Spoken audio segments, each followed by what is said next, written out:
So someone wrote in and said, "Hi Reid, I'm feeling super shy for emailing you, but I really enjoy your videos with Cathy Vartuli, and I wanted to ask some advice, if that's okay. So what do you think about a big age difference in relationships? I have a friend who who has gotten really close to a male friend and I'm starting to freak out about it. She's 28 and he's 69. She enjoys his company. They cook together, hang out, read tarot cards, but he's going away on holiday for 6 months, and she realized how much she'll miss him.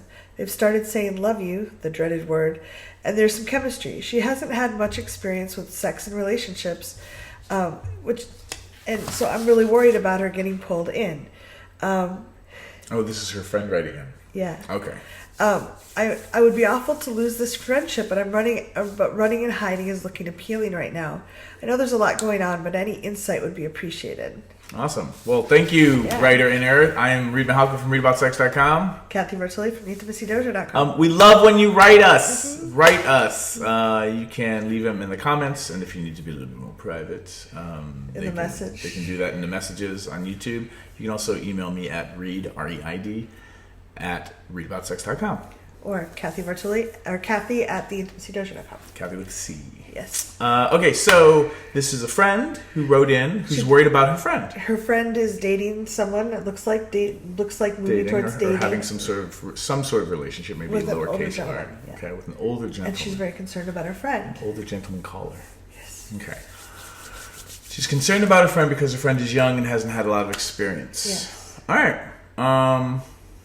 Well, I mean, it's very sweet of you to care and be worried about your friend. And first, relationship geekery. Have you thought about having this conversation with your friend? Yeah. Because ultimately, healthy relationships are about not withholding, the big stuff. Certainly, I mean, that you leave your socks lying around or something like that. Maybe you can be okay with not talking about that. That falls under wiggle room. But the big stuff like, oh my God, I'm afraid for your safety, your heart.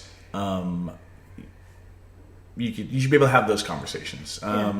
In other geeky news, there is people, we get worried about big age differences that could be considered ageism, which you can look up on Wikipedia and stuff and learn more about that. But where we judge people for being too young or too old.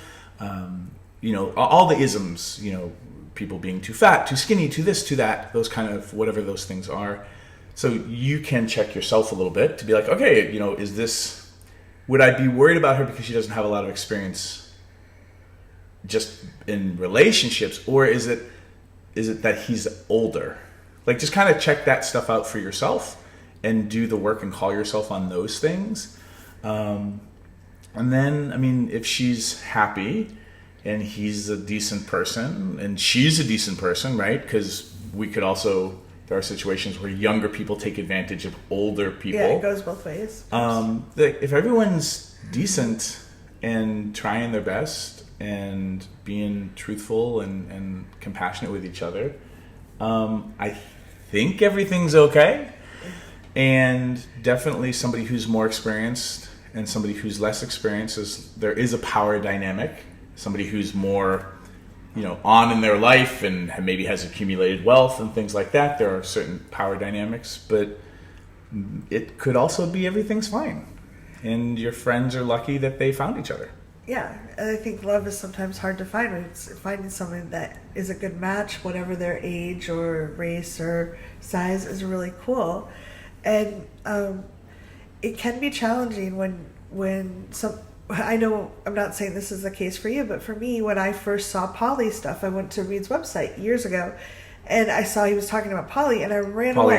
Polyamory. I ran away because to me that was like, all kinds of sleazy stuff. Open relationships. Yeah, and actually, it was my misconception and my misunderstanding and my fears that were keeping me from meeting some really amazing people. So.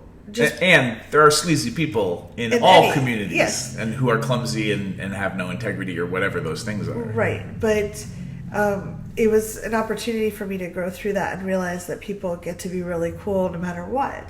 And it could be really sweet if, like we said, neither of the people are taking advantage of each other. to have someone walk her through some of her early experiences, like dating, and he may just be as clunky as she is at new stuff like this, but why not have experiences with somebody you really enjoy, whatever their age is? I think the trickiest stuff is, how do you know what you don't know at any age? So new experiences or trying things on for the first time, especially around, issues of the heart, that can be tricky. And I mean, people get their hearts broken and get hurt when there is no age difference. So again, just kind of just think about for yourself, what are you actually worried about? You can check out the difficult conversation formula at readaboutsex.com/convo. And that's a great way to prep for yourself, having and initiating a difficult conversation, something that you feel afraid that might ruin the relationship, but that you've gotten clear that as a friend, it's your business, and that you should not withhold those conversations. You should at least be able to talk about it. And being able to talk about anything when it's appropriate is actually a really good, healthy skill set for relationships in general. And if your friend and their friend, whether they're dating or not, if they have the skills to be able to talk about the tough stuff, maybe everything's okay.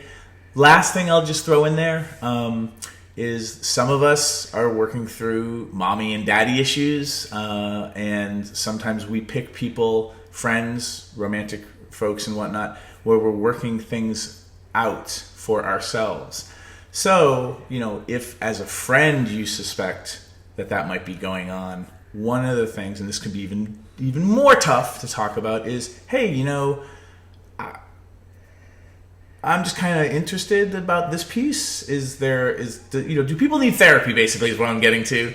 I have found, working and coaching people, that a lot of times people are working out family stuff, parent stuff, with the people that they fall in love with, or that they're dating, or the people that they're friends with.